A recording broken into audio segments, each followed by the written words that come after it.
Bonjour, je m'appelle Kéliane Bilodeau. Je m'appelle Alexandra Fauchon. Et je m'appelle Megan Richer et aujourd'hui nous allons faire un compte-rendu critique du recueil de nouvelles Petite histoire avec un chat dedans Sauf une. de Véronique Papineau. Pour commencer, on va vous parler un peu de la nouvelliste. Dans le fond, elle s'appelle Véronique Papineau. Elle est née en 1980. Dans le fond, son recueil de nouvelles Petite histoire avec un chat dedans sauf une a été finaliste au Grand Prix littéraire à Archambault avant d'être traduit en russe. De nos recherches, on a trouvé qu'elle habitait présentement à Montréal.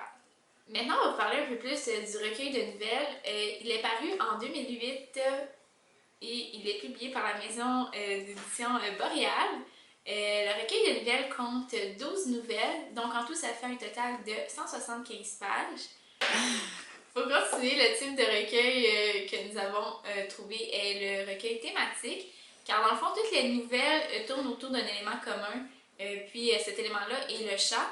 Dans le fond, cet élément vient nous amener une dimension nouvelle de certaines situations. Je vais parler des principaux thèmes. Dans le livre, nous retrouvons des thèmes de l'amour, de la liberté, de la solitude, la réalisation de soi, des problèmes de jeunesse de tous les jours, passage à la vie adulte, le travail, l'argent, puis même la sexualité. Il y a souvent des propos assez choquants.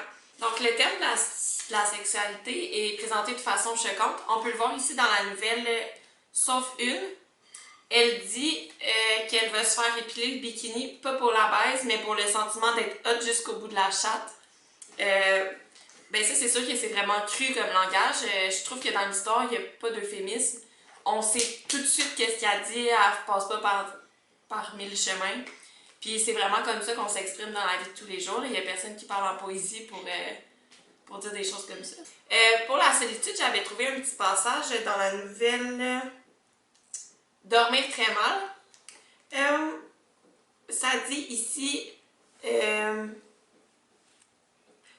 aller se promener dans le parc, se cogner aux couples heureux, aux enfants qui jouent, aux chiens excités et aux amis qui échangent un frisbee. Dans le fond, on voit vraiment que le narrateur se sent seul à travers la joie des autres parce qu'elle n'est pas joyeuse.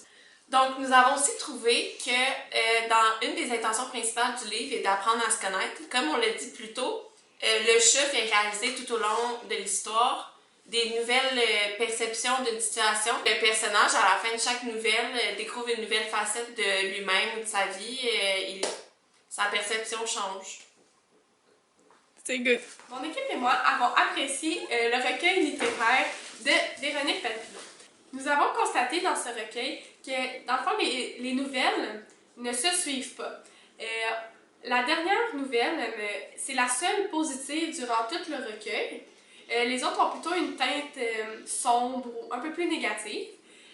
Aussi, on a constaté que la dernière nouvelle était la seule comportant un chien et qui n'incluait pas de chat.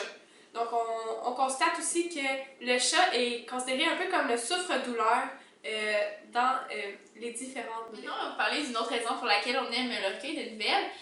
Dans le fond, on trouve que les nouvelles sont vraiment vraisemblables puisque les narrateurs vivent un quotidien que tout le monde pourrait vivre. Donc, ça se rapporte au réalisme contemporain. Effectivement, dans ces nouvelles, c'est pas toujours positif comme la vie de tout le monde. Puis ça se rapporte aussi à des péripéties, puis à des événements que chacun d'entre nous pourrait vivre. Puis aussi, on aimerait mentionner que dans chacune des nouvelles, il n'y a aucun élément fantastique comme dans des nouvelles de Stephen King qui pourrait emmener quelques petits éléments un peu plus surnaturels. Puis voilà. De plus, nous avons apprécié le point de vue narratif car c'est un narrateur participant. Donc tout ce qui se passe, on en est témoin. C'est comme si on vivait les mêmes événements, les mêmes péripéties que le narrateur. Puis dans le fond, les narrateurs de chaque nouvelle ne sont pas pareils, mais on ressent quand même une certaine forme d'unité parce que c'est des personnes ordinaires qui racontent des moments ordinaires de leur vie sans flafla. Donc, on a un peu l'impression que c'est nous qui écrit le livre ou qui le vit parce que c'est vraiment des situations de la vie commune que tout le monde vit. C'est ce que Kéliane disait un peu plus tôt. Dans la nouvelle Dormir très mal, la narratrice écrit seulement à l'infinitif et en phrase courte. Cela démontre une lassitude et une détresse psychologique du personnage. On peut le remarquer grâce à une citation.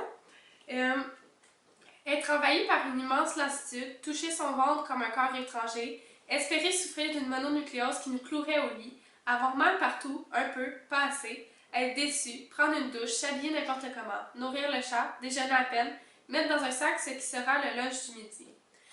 Cette lassitude et ce sentiment de déprime et de détresse est facilement percevable pour le lecteur, dû à la façon dont la narratrice écrit cette nouvelle. Pour conclure, on aimerait préciser qu'on a vraiment apprécié le recueil de nouvelles, puisqu'on a trouvé qu'il était vraiment simple, authentique, puis dans le fond, toutes les situations dans le livre étaient vraiment comme réalistes, puis qui pouvaient comme représenter des événements que tout le monde pourrait vivre maintenant ou un jour ou avait déjà vécu. Donc c'est pour ça qu'on a vraiment apprécié le recueil de nouvelles, les petites histoires avec un chat de date, sauf une.